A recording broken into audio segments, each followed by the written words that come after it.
ಬಂಟ್ವಾಳದಲ್ಲಿ ಅಬ್ದುಲ್ ರಹೀಂ ಬರ್ಬರ ಹತ್ಯೆ ಪ್ರಕರಣಕ್ಕೆ ಸಂಬಂಧಪಟ್ಟಂತೆ ಮಂಗಳೂರು ಪೊಲೀಸ್ ಕಮಿಷನರೇಟ್ ವ್ಯಾಪ್ತಿಯಲ್ಲಿ ಈಗ ನಿಷೇಧಾಜ್ಞೆಯನ್ನು ಜಾರಿಗೊಳಿಸಲಾಗಿದೆ. BNS 163 ಅಡಿ ನಿಷೇಧಾಜ್ಞೆಯನ್ನು ಜಾರಿಗೊಳಿಸಿ ಆದೇಶವನ್ನು ಹೊರಡಿಸಲಾಗಿದೆ. ಮೇ 30ರ ಸಂಜೆ 6 ಗಂಟೆಯವರೆಗೆ ಅಂದರೆ ಶುಕ್ರವಾರ ಸಂಜೆ 6 ಗಂಟೆ ತನಕನೂ ಕೂಡ ನಿಷೇಧಾಜ್ಞೆ ಜಾರಿಯಲ್ಲಿರುತ್ತೆ.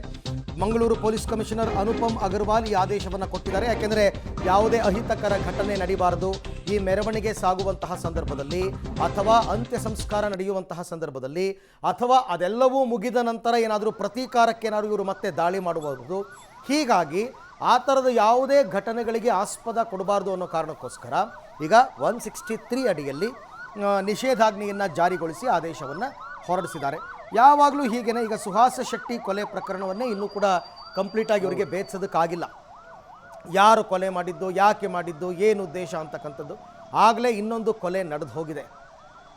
ನಿಜಕ್ಕೂ ಕೂಡ ತುಂಬ ಕಷ್ಟ ಆಗ್ತಾ ಇದೆ. ಮಂಗಳೂರು ಭಾಗದಲ್ಲಿ ಜೀವನ ಮಾಡೋದೇ ಕಷ್ಟ ಆಗ್ತಾ ಇದೆ. ಯಾಕೆಂದರೆ ಪರ್ಟಿಕ್ಯುಲರ್ ಆಗಿ ಒಬ್ಬ ವ್ಯಕ್ತಿಯನ್ನೇ ಟಾರ್ಗೆಟ್ ಮಾಡಿ ಹೊಡಿತಿಲ್ಲ ಅವರು.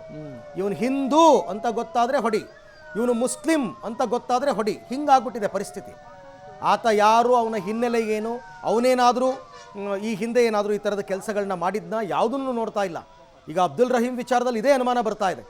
ಆತ ಯಾವ ತಂಟೆಗೂ ಹೋಗಿರಲಿಲ್ಲ, ಯಾವ ಕೋಮು ಗಲಭೆಯಲ್ಲೂ ಕೂಡ ಭಾಗಿಯಾಗಿಲ್ಲ. ಸ್ಟಿಲ್ ಅವನನ್ನು ಕೊಂದು ಹಾಕಿದ್ದಾರೆ.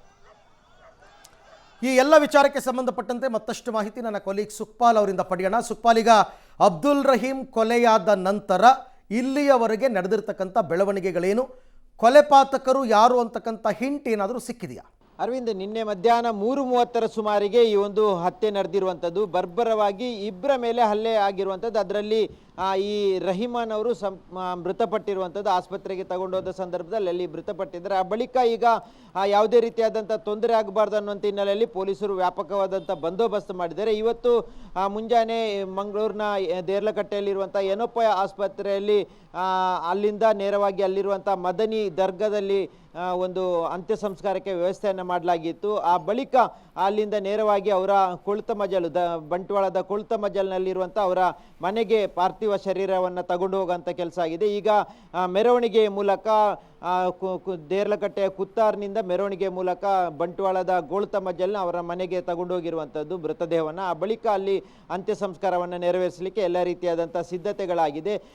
ಮೆರವಣಿಗೆ ಉದ್ದಕ್ಕೂ ನೂರಾರು ಸಂಖ್ಯೆಯಲ್ಲಿ ಜನರು ಸೇರಿರುವಂಥದ್ದು. ಜೊತೆಗೆ ಯಾವುದೇ ರೀತಿಯಾದಂಥ ತೊಂದರೆಗಳಾಗದ ರೀತಿಯಲ್ಲಿ ಎಲ್ಲ ಕಡೆಗಳಲ್ಲಿ ದಾರಿಯುದ್ದಕ್ಕೂ ಪೊಲೀಸರು ವ್ಯಾಪಕವಾದಂಥ ಬಂದೋಬಸ್ತನ್ನು ಮಾಡಿದ್ದಾರೆ. ಹಿರಿಯ ಅಧಿಕಾರಿಗಳು ಮೆರವಣಿಗೆಯಲ್ಲೇ ಜೊತೆಯಲ್ಲಿರುವಂಥದ್ದು. ಜೊತೆಗೆ ಕೆಲವೊಂದು ಸೂಕ್ಷ್ಮ ಪ್ರದೇಶಗಳು ಯಾವುದಿದೆ ಈ ದಾರಿಯುದ್ದಕ್ಕೂ ಹೋಗುವಂಥದ್ದು, ಮಂಗಳೂರಿನಿಂದ ಬಂಟ್ವಾಳಕ್ಕೆ ಹೋಗುವ ಸಂದರ್ಭದಲ್ಲಿ ಅಲ್ಲೆಲ್ಲವೂ ಭಾಳಷ್ಟು ಹೆಚ್ಚಿನ ಕಟ್ಟೆಚ್ಚರವನ್ನು ವಹಿಸಲಾಗಿದೆ. ಹೊರ ಜಿಲ್ಲೆಗಳಿಂದಲೂ ಪೊಲೀಸರನ್ನು ಕರೆಸಿಕೊಳ್ಳಲಾಗಿದೆ. ಜೊತೆಗೆ ಈ ಹತ್ಯೆಯಾದ ಬಳಿಕ ಯಾವುದಾದ್ರೂ ತೊಂದರೆ ಆಗಬಹುದು ಅನ್ನುವಂಥ ಹಿನ್ನೆಲೆಯಲ್ಲಿ ಜಿಲ್ಲೆಯಲ್ಲಿರುವಂಥ ಎಲ್ಲ ಸೂಕ್ಷ್ಮ ಪ್ರದೇಶಗಳಲ್ಲೂ ಪೊಲೀಸರು ವ್ಯಾಪಕವಾದಂಥ ಪೊಲೀಸ್ ಬಂದೋಬಸ್ತನ್ನು ಮಾಡಿದ್ದಾರೆ. ಇವತ್ತು ADGP ಹಿತೇಂದ್ರ ಅವರು ಮಂಗಳೂರಿಗೆ ಆಗಮಿಸ್ತಾರೆ ಭದ್ರತೆಯ ದೃಷ್ಟಿಯಲ್ಲಿ. ಅದರ ಜೊತೆಗೆ ಇಡೀ ಜಿಲ್ಲಾದ್ಯಂತ ಮೇ 30ನೇ ತಾರೀಕಿನವರೆಗೂ ಸೆಕ್ಷನನ್ನು ಜಾರಿಗೊಳಿಸಲಾಗಿದೆ. ಹಾಗಾಗಿ ಯಾವುದೇ ರೀತಿಯಾದಂಥ ತೊಂದರೆ ಆಗಬಾರ್ದು ಅನ್ನುವಂಥ ಹಿನ್ನೆಲೆಯಲ್ಲಿ ಪೊಲೀಸರು ಈ ರೀತಿಯಾದಂಥ ಕ್ರಮಕ್ಕೆ ಮುಂದಾಗಿದ್ದಾರೆ. ಜೊತೆಗೆ ಹತ್ಯೆ ಮಾಡಿದ ಆರೋಪಿಗಳು ಯಾರು ಅನ್ನೋದ್ರ ಬಗ್ಗೆನೂ ಪೊಲೀಸರು ಈಗ ತನಿಖೆಯನ್ನು ಮುಂದುವರಿಸಿದ್ದಾರೆ. ಬಂಟ್ವಾಳ DYSP ಅವರ ನೇತೃತ್ವದಲ್ಲಿ ಒಂದು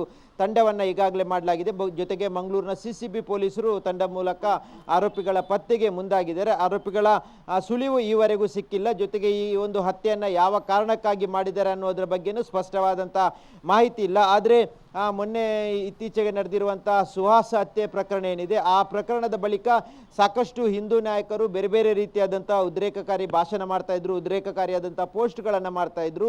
ಈ ಹಿನ್ನೆಲೆಯಲ್ಲೇ ಉದ್ರೇಕಗೊಂಡು ಈ ರೀತಿಯಾದಂಥ ಹತ್ಯೆಯನ್ನು ಪ್ರತೀಕಾರಕ್ಕಾಗಿ ಮಾಡಿದ್ದಾರೆ ಅನ್ನುವಂಥ ಆರೋಪವನ್ನು ಇವತ್ತು ಮೆರವಣಿಗೆಯಲ್ಲಿ ಸೇರಿದವರು ಮತ್ತು ಈ ಹತ್ಯೆಯಾದ ಬಳಿಕ ಸೇರಿದವರು ಎಲ್ಲರೂ ಆಕ್ರೋಶವನ್ನು ವ್ಯಕ್ತಪಡಿಸ್ತಾ ಇದ್ದರು. ಅರವಿಂದ್, ಓಕೆ ಸುಕ್ಪಾಲ್, ಹೇಳಿ ಕೇಳಿ ಮಂಗಳೂರು ಕೋಮು ಸೂಕ್ಷ್ಮ ಪ್ರದೇಶ, ಇಲ್ಲಾಗುವಂತಹ ಹತ್ಯೆಗೆ ಕೋಮು ಬಣ್ಣವನ್ನು ಬಳಿಯುವಂತಹದ್ದು ಸಾಮಾನ್ಯ. ಈಗ ರಹೀಂ ಹತ್ಯೆಯ ಹಿಂದೆಯೂ ಕೂಡ ಈ ದ್ವೇಷದ ವಿಚಾರ ಅಥವಾ ಟಾರ್ಗೆಟ್ ಮಾಡಿ ಹೊಡೆದಿರುವಂತಹ ವಿಚಾರ ಮುನ್ನೆಲೆಗೆ ಬರ್ತಾ ಇದೆ. ಸ್ಥಳೀಯರು ಕೂಡ ಆ ಸಮುದಾಯದ ಜನರು ಕೂಡ ಅದನ್ನೇ ಹೇಳ್ತಾ ಇದ್ದಾರೆ. ಬಟ್ ಇಲ್ಲಿ ಪೊಲೀಸರ ಕಾರ್ಯದ ಬಗ್ಗೆ, ಲಾ ಆ್ಯಂಡ್ ಆರ್ಡರ್ ಬಗ್ಗೆ ಸಹಜವಾಗಿ ಅನುಮಾನ ಬಂದೇ ಬರುತ್ತೆ.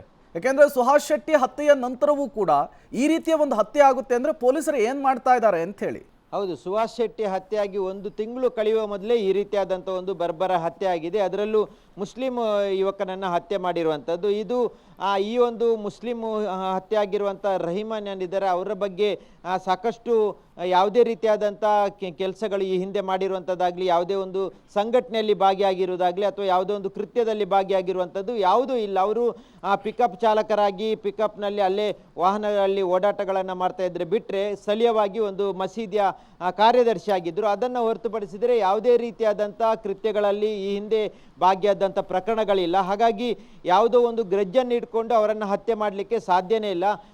ಇದು ಮೊನ್ನೆ ನಡೆದಿರುವಂಥ ಹತ್ಯೆಗೆ ಪ್ರತಿಕಾರವಾಗಿ ಯಾವುದಾದ್ರೂ ಒಬ್ಬ ಮುಸ್ಲಿಮನ್ನು ಹತ್ಯೆ ಮಾಡಬೇಕು ಅನ್ನುವಂಥ ಹಿನ್ನೆಲೆಯಲ್ಲಿ ಮಾಡಿರುವಂಥ ಸಾಧ್ಯತೆ ಇದೆ. ಪೊಲೀಸರು ಈ ಆಯಾಮದಲ್ಲೂ ತನಿಖೆಯನ್ನು ಮಾಡ್ತಾ ಇರುವಂಥದ್ದು. ಜೊತೆಗೆ ಮೃತಪಟ್ಟವರ ರಹೀಮ್ ಅವರ ಕುಟುಂಬಸ್ಥರು, ಸಂಬಂಧಿಕರು ಎಲ್ಲರೂ ಹೇಳ್ತಾ ಇರುವಂಥದ್ದು ಇದು ಒಬ್ಬ ಅಮಾಯಕನನ್ನು ಕೊಲೆ ಮಾಡಲಾಗಿದೆ. ಯಾವುದೇ ರೀತಿಯಾದಂಥ ಕೃತ್ಯದಲ್ಲಿ ಭಾಗಿಯಾಗದಿರುವಂಥ, ತನ್ನ ಪಾಡಿಗೆ ತಾನು ಆಯಿತು ತನ್ನ ಕೆಲಸ ಆಯಿತು ಅನ್ನುವಂಥ ಇದ್ದಂಥ ವ್ಯಕ್ತಿಯನ್ನು ಈ ರೀತಿಯಾಗಿ ಅಮಾಯಕನನ್ನು ಹತ್ಯೆ ಮಾಡಲಾಗಿದೆ. ಇದರ ಹಿಂದೆ ಇರುವಂಥದ್ದು ಪ್ರತಿಕಾರ. ಹಾಗಾಗಿ ಮೊನ್ನೆ ನಡೆದಿರುವಂಥ ಸುಹಾಸ್ ಹತ್ಯೆ ಪ್ರಕರಣಕ್ಕೆ ಪ್ರತಿಕಾರವಾಗಿ ಈ ಹತ್ಯೆಯನ್ನು ಮಾಡಲಾಗಿದೆ ಅನ್ನುವಂಥ ಆರೋಪಗಳನ್ನು ಅವರು ಕುಟುಂಬಸ್ಥರು ಮಾಡ್ತಾ ಇರುವಂಥದ್ದು. ಆರೋಪಿಗಳನ್ನು ಶೀಘ್ರವಾಗಿ ಬಂಧಿಸಬೇಕು ಅನ್ನುವಂಥ ಒತ್ತಾಯವು ಈ ಒಂದು ಆಸ್ಪತ್ರೆಯ ಮುಂದೆ ಪ್ರತಿಭಟನಾಕಾರರು ಮಾಡಿರುವಂಥದ್ದು. ಈ ಹತ್ಯೆ ಹಿಂದೆ ಯಾರಿದ್ದಾರೆ, ಜೊತೆಗೆ ಯಾವ ಕಾರಣಕ್ಕಾಗಿ ಆಗಿದೆ ಅನ್ನುವಂಥದ್ದನ್ನು ಪೊಲೀಸರು ಶೀಘ್ರದಲ್ಲೇ ಪತ್ತೆ ಹಚ್ಚಬೇಕು ಅನ್ನುವಂಥ ಒತ್ತಾಯವನ್ನು ಮಾಡಿರುವಂಥದ್ದು. Prem. Right Sukhpal, thank you. ತಮ್ಮೆಲ್ಲ ಮಾಹಿತಿಗೆ ಧನ್ಯವಾದ. ಬಟ್ ಅಲ್ಲಿನ ಇಂಟೆಲಿಜೆನ್ಸ್ ಇಷ್ಟೆಲ್ಲ ನಡೀತಾ ಇದ್ರು ಕೂಡ ಏನು ಮಾಡ್ತಾ ಇದ್ದಾರೆ, ಪೊಲೀಸರು ಏನು ಮಾಡ್ತಾ ಇದ್ದಾರೆ ಅಂತಕ್ಕಂಥದ್ದು ಗೊತ್ತಾಗ್ತಿಲ್ಲ. ನಿಜ, ಒಬ್ಬೊಬ್ಬ ನಾಗರಿಕನ ಹಿಂದೆ ಒಬ್ಬೊಬ್ಬ ಕಾನ್ಸ್ಟೇಬಲ್ ಬಿಡೋಕ್ಕಾಗಲ್ಲ, ನಾನು ಒಪ್ಕೋತೀನಿ, ಸಿಬ್ಬಂದಿ ಕೊರತೆ ಕೂಡ ಇರುತ್ತೆ. ಆದರೂ ಕೂಡ ಅಲ್ಲಿನ ಇಂಟೆಲಿಜೆನ್ಸ್ ಒಂದು ಗೊತ್ತಿರುತ್ತೆ. ಸುಹಾಸ್ ಶೆಟ್ಟಿ ಕೊಲೆ ಆದಮೇಲೆ ಪ್ರತೀಕಾರದ ಕೊಲೆ ಆಗುತ್ತೆ ಅಂತ ಇವ್ರಿಗೆ ಗೊತ್ತಿದ್ದಾಗ ಸ್ವಲ್ಪ ಎಚ್ಚರಿಕೆಯಿಂದ ಇರಬೇಕಾಗಿತ್ತು. ಬಟ್ ಅದು ಹಾಗಾಗಿಲ್ಲ. ಹಾಗಾಗಿ ಮತ್ತೆ ಈ ಥರ ಘಟನೆಗಳು ಮರುಕಳಿಸ್ತಾ ಇವೆ. ಒಂದು ಮಧ್ಯ ವಯಸ್ಸಿನ ವ್ಯಕ್ತಿ, ಒಂದು 35 ವರ್ಷ. ಅವನು ಮತ್ತು ಆತನ ಸ್ನೇಹಿತ ಒಂದು ಕಡೆ ಒಂದು ಮರಳನ್ನು ಡಂಪ್ ಮಾಡಲಿಕ್ಕೆ ಹೋದಂಥ ಸಂದರ್ಭದಲ್ಲಿ ಯಾರೋ ದುಷ್ಕರ್ಮಿಗಳು ಅವರಿಬ್ಬರ ಮೇಲೆ ಅಟ್ಯಾಕ್ ಮಾಡಿದ್ದಾರೆ. ಆ ಸಂದರ್ಭದಲ್ಲಿ ಏನು ಈಗ ಮೃತ ಆಗಿದ್ದಾನೆ ಅಂತ ವ್ಯಕ್ತಿ ಮಾಹಿತಿ ಬರ್ತಾಯಿದೆ. ಅವನಿಗೆ ಸ್ವಲ್ಪ ಇಂಜುರೀಸ್ ಜಾಸ್ತಿ ಆಗಿದೆ. ಮತ್ತು ಆತನ ಜೊತೆ ಇನ್ನೊಬ್ಬ ಸ್ನೇಹಿತ ಇರ್ತಾನೆ, ಅವನಿಗೂ ಕೂಡ ಸ್ವಲ್ಪ ಏಟಾಗಿ ಅವನು ಅಲ್ಲಿಂದ ತಪ್ಪಿಸ್ಕೊಂಡು ಓಡೋಗ್ತಾನೆ. ಈಗ ಇಂಜೂರ್ ಆಗಿರುವಂಥ ವ್ಯಕ್ತಿ ಹೈಲ್ಯಾಂಡ್ ಹಾಸ್ಪಿಟಲಲ್ಲಿ ಟ್ರೀಟ್ಮೆಂಟ್ ನಡೀತಾ ಇದೆ. ಮತ್ತು ಈಗ ಏನು ವ್ಯಕ್ತಿ ಮೃತಪಟ್ಟಿದ್ದಾನೆ ಅಂತ ಹೇಳ್ತಾರೆ, ಅವನ್ನ ಇಮಿಡಿಯೇಟಾಗಿ ಆ್ಯಂಬುಲೆನ್ಸಲ್ಲಿ ಅಲ್ಲಿಂದ ಶಿಫ್ಟ್ ಮಾಡಿ ಆಸ್ಪತ್ರೆಗೆ ಕರ್ಕೊಂಬರುವಾಗ ಮಾರ್ಗ ಮಧ್ಯೆ ಪ್ರಾಣ ಹೋಗಿದೆ ಅನ್ನೋ ಮಾಹಿತಿ